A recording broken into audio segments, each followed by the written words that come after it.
Okay, ఇంకా ఆలీ గారు, వెన్నెల కిషోర్ గారు, శ్రీనివాస్ రెడ్డి గారు కాకుండా ఇంకా ఎవరన్నా నీకు ఆప్తులు ఇండస్ట్రీలో? 100% నేను అందరి గురించి చెప్పిన ఒక పెద్ద మనిషి గురించి చెప్పాలి. పెద్ద మనిషి అంటే ఆయన ఎందుకు పెద్ద మనిషి అంటే 30 years ఇండస్ట్రీ పృథ్వీ అన్న గురించి పర్టికులర్గా ఎందుకు చెప్పాలంటన్నా, నన్ను చాలామంది ఇష్టపడతారు, అందరూ బ్రహ్మానందం గారితో సహా నన్ను అందరూ ఇష్టపడ్డోళ్ళే. పృథ్వీ అన్నకు నాకున్న రిలేషన్ శివుడు, ఆయన శివభక్తుడు, నేను శివభక్తుడు. తమ్ముడు మన ఇద్దరిని శివుడు కలిపాడని అంటుంటాడు. వెంకటాద్రి ఎక్స్ప్రెస్ రిలీజ్ అయితే తిరుపతిలో ఉన్నప్పుడు ఫోన్ చేసి, తమ్ముడు ఏంది తమ్ముడు నువ్వు వచ్చిన రెస్పాన్స్, బాబా 10 సంవత్సరాలు నేను కొట్టేటోడు లేడు అంటూ ఉండేటోడు. ఎందుకంటే నాకు వచ్చిన అప్లాజ్ అలాంటిది. తర్వాత ఆయన ఎక్కడ ఇంటర్వ్యూకి వెళ్ళినా, తమ్ముడు నిన్న ఒక ఈనాడులో ఇంటర్వ్యూ ఇచ్చినా నీ గురించి మామూలుగా చెప్పలే అంటాడు, కట్ చేసిన తమ్ముడు అంటుంటాడు.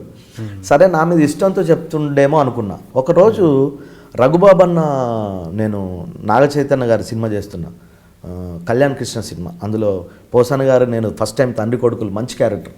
కళ్యాణ్ కృష్ణ చాలా మనస్ఫూర్తిగా నేను అది నా లైఫ్లో బెస్ట్ క్యారెక్టర్ అవుతుందని.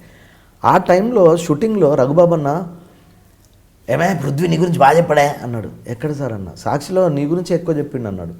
అవునా, ఇంటికి వెళ్ళి సాక్షి ఓపెన్ చేస్తే పెద్ద ఇంటర్వ్యూ, అంత జనరల్గా నా గురించి చెప్పక్కర్లేదు.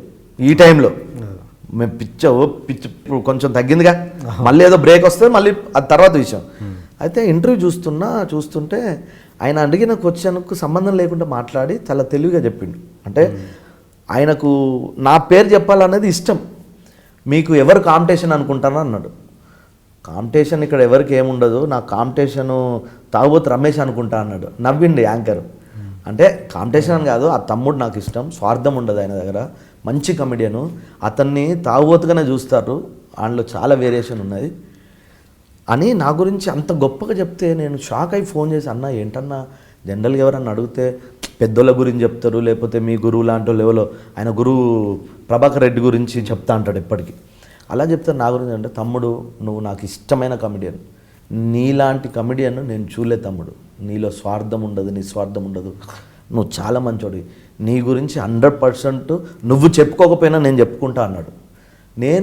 నేను అప్పుడు ఎంత గొప్పగా ఫీల్ అయినంటే, ఈ 10 yearsలో నాకు పేరు వచ్చింది, డబ్బులు వచ్చినాయి, నన్ను ఎంత ఇష్టపడతారో పృథ్వీ అన్నతో తెలిసింది, అన్న అమ్మతోడు నేను అది ఒక్కటి సంపాదించుకోగలిగిన.